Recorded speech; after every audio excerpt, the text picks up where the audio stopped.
মন্ত্রীদের পদত্যাগপত্র রাষ্ট্রপতি গ্রহণ করার পরই কার্যকর, বললেন প্রধানমন্ত্রী।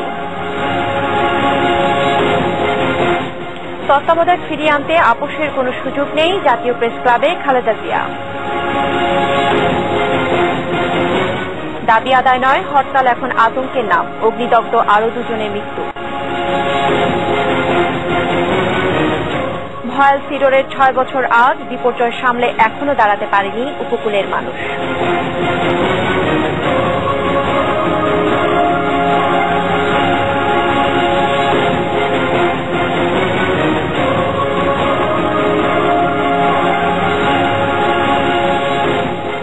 দেখছেন এটিএন নিউজ। সকাল 6টার নিউজ আওয়ারের সঙ্গে আছি আমি মুন্নি ইউসুফ। শুনছিলেন শিরোনাম।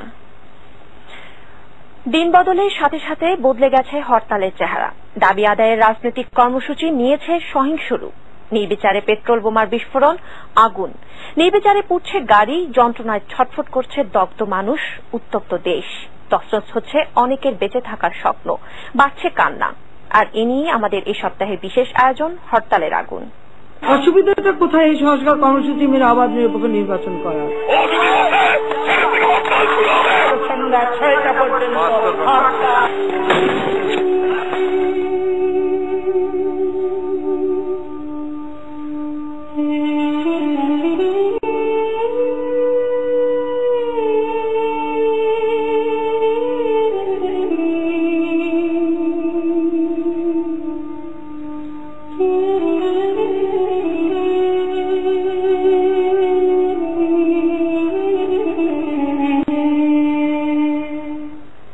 দেখতে চোখ রাখুন আজ ও আগামীকাল এটিএন নিউজের পর্দায়।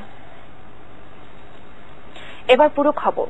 রাষ্ট্রপতি যতক্ষণ পর্যন্ত না পদত্যাগপত্র গ্রহণ করবেন ততক্ষণ মন্ত্রীরা স্বপদে বহাল থাকবেন বলে মন্তব্য করেছেন প্রধানমন্ত্রী শেখ হাসিনা।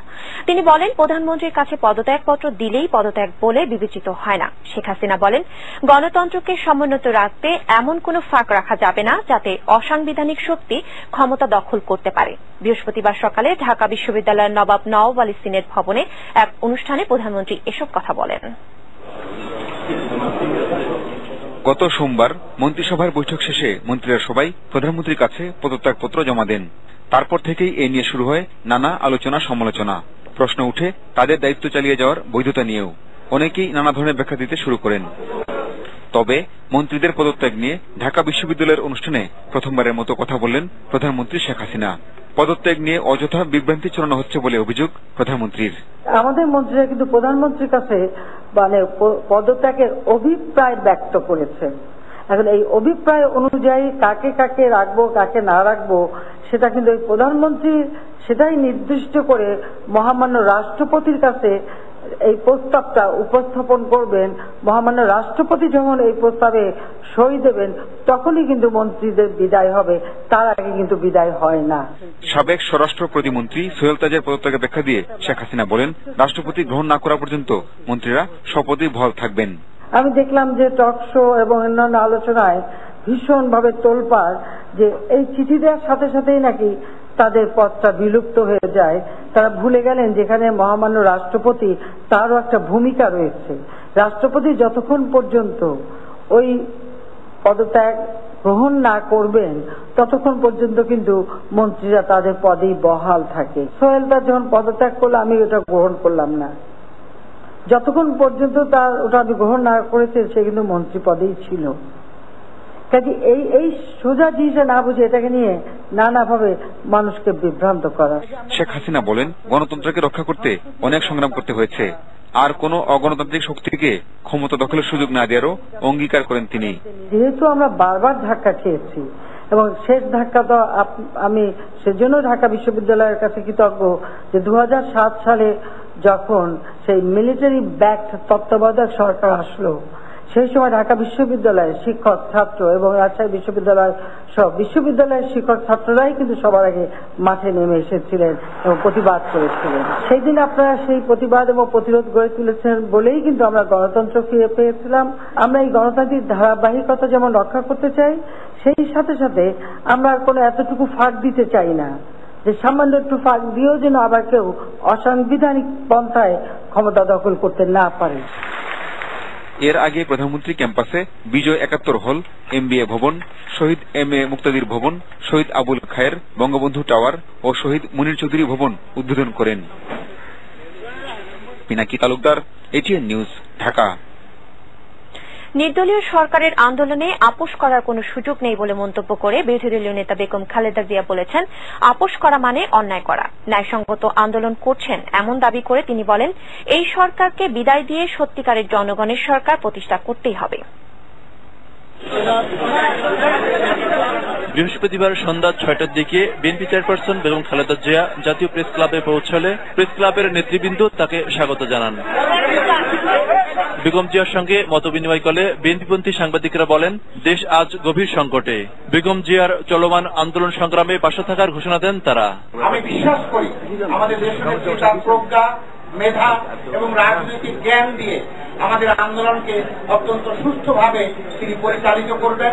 পরে বেগম জিয়া সাংবাদিকদের উদ্দেশ্যে বলেন, অতি দ্রুত এই জুলুম অত্যাচারী সরকার থেকে দেশকে মুক্ত করা প্রয়োজন। ইনশাআল্লাহ আপনারা আমরা সকলে থাকলে এই সরকারকে আমরা বিদায় দিয়ে দেশে একটি জনগণের সরকার, সত্যিকারে নির্বাচিত জনগণের সরকার পদ পদবীর কোনো লোভ নেই এমন দাবি করে বেগম জিয়া বলেন, গণতন্ত্র পুনরুদ্ধার করাই তার লক্ষ্য। কোন রকম ভাবে কোনো আপোষ করার কোনো সুযোগ নয়। আপোষ করা মানে অন্যায়কে প্রশ্রয় দেওয়া, অন্যায় মেনে নেওয়া, অন্যায় নয়। আমরা চেয়েছি অত্যন্ত ন্যায়সঙ্গত, যুক্তিসঙ্গত একটি দাবি আমাদের, এবং আমরা বিশ্বাস করি এই দাবি আমাদের দাবি ছিল না। যে দাবিটি আপনারা করেছিলেন, আমরা সংবিধান করেছিল, আপনারা বাদ দিয়ে অন্যায় করেছিলেন। সেই অন্যায়টাকে আজকে আমরা সুপ্রতিষ্ঠিত করতে চাই সংবিধানে, এটি আমাদের দাবি। Monirul Islam Mintu, ATN news, Dhaka. হরতালে গাড়ি ভাঙচুর, অগ্নিসংযোগ ও পুলিশের উপর হামলার 2 মামলায় বিএনপি নেতা MK আনোয়ার, ব্যারিস্টার মওদুদ আহমেদ, রফিকুল ইসলাম মিয়া, আব্দুল আওয়াল মিন্টু এবং শামসুর রহমান শিমুল বিশ্বাসকে 8 দিনের রিমান্ডে নেওয়া হয়েছে।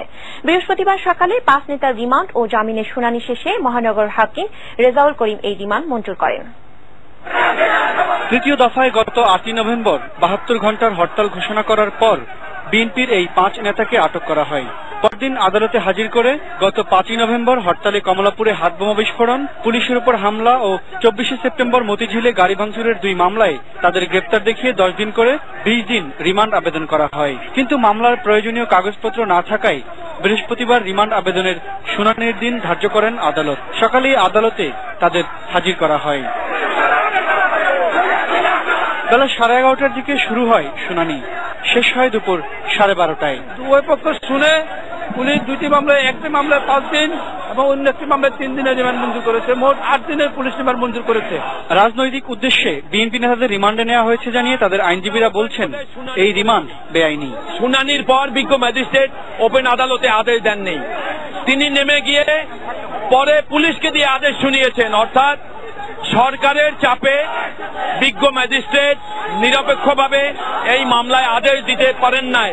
রাষ্ট্রপক্ষের আইনজীবীরা বলছেন, হরতালে অগ্নিসংযোগ, নাশকতার মদতদাতা ও পরিকল্পনাকারী হিসেবে তাদের জিজ্ঞাসাবাদ প্রয়োজন। এটার নাম থাকুক না থাকুক সেটা মুখ্য ব্যাপার না, কিন্তু তারা তাদের নির্দেশে এই ধরনের ঘটনা ঘটেছে এবং তারা যদি এই হরতাল না ডাকতো বা এই ধরনের যদি তারা পরিকল্পনা না করতো, নির্দেশ না দিত, তাহলে তাদের কর্মীরা এই ধরনের নাশকতা করতে পারত না। অন্যদিকে বিএনপির এই শীর্ষ নেতাদের রিমান্ডে নেওয়ার প্রতিবাদ ও নিন্দা জানিয়েছেন রুহুল কবির রিজভী। গ্রেপ্তার করার পরও আজকে যে ঘটনাটি ঘটা হলো, এটি আমাদের দেশের ইতিহাসে একটি নজিরবিহীন ঘটনা। শীর্ষ নেতাদের আদালতে হাজির করার পর থেকেই বিএনপিপন্থী আইনজীবীরা আদালত প্রাঙ্গণে দফায় দফায় বিক্ষোভ করেন। এ সময় আইন শৃঙ্খলা বাহিনীর সদস্যরা ছিলেন সতর্ক অবস্থায়। Imran Hossain Suman, ATN news, Dhaka. এদিকে সিঙ্গাপুরে অর্থ পাচার মামলায় বিএনপির সিনিয়র ভাইস চেয়ারম্যান পলাতক তারেক রহমান ও তার ব্যবসায়িক বন্ধু গিয়াসউদ্দিন আল মামুনের বিরুদ্ধে অর্থ পাচার মামলার রায় হবে আগামী রোববার। আসামি পক্ষে যুক্তি উপস্থাপন শেষে বৃহস্পতিবার বিকালে ঢাকার বিশেষ জজ আদালত 3 এর বিচারক মোতাহার হোসেন এই দিন ধার্য করেন। বিগত বিএনপি জামায়াত জোট সরকারের সময় তারেক রহমানের প্রভাব খাটিয়ে বিভিন্ন কোম্পানি ও সংস্থাকে কাজ পাইয়ে দেওয়ার আশ্বাস দিয়ে অবৈধভাবে অর্থ আদায় করেন ব্যবসায়ী গিয়াসউদ্দিন আল মামুন। আর ওই অর্থ সিঙ্গাপুর সিঙ্গাপুরে পাচারের অভিযোগে 2009 সালের 26 অক্টোবর রাজধানীর ক্যান্টনমেন্ট থানায় মামলা করে দুর্নীতি দমন কমিশন দুদক। মামলার অভিযোগে বলা হয়, মামুনের মাধ্যমে 20,41,25,000 টাকা 2003 থেকে 2007 সালের মধ্যে বাংলাদেশ থেকে বিভিন্ন পথে অবৈধভাবে সিঙ্গাপুরে পাচার করেন তারেক রহমান। এই মামলায় কারাগারে আটক আছেন গিয়াসউদ্দিন আল মামুন। এদিকে পদত্যাগপত্র দেওয়ার পরও মহাজোট সরকারের মন্ত্রী প্রতিমন্ত্রীদের কাজ করে যাওয়ার বৈধতা চ্যালেঞ্জ করে উচ্চ আদালতে একটি রিট আবেদন করা হয়েছে। বৃহস্পতিবার দুপুরে সুপ্রিম কোর্টের সংশ্লিষ্ট শাখায় রিটটি আবেদন করেন একটি মাসিক পত্রিকার সম্পাদক আব্দুল খালেক। রিটকারীর পক্ষে আইনজীবী ডক্টর ইউনুস আলী আকন জানান, পদত্যাগের পরও মন্ত্রী প্রতিমন্ত্রীদের দায়িত্ব পালন, রাষ্ট্রীয় নিরাপত্তা ও আর্থিক সুবিধা গ্রহণের বৈধতা চ্যালেঞ্জ করে হাইকোর্টে রিট আবেদন করা হয়েছে। একই সঙ্গে ওই আবেদনে মন্ত্রীদের দায়িত্ব পালনে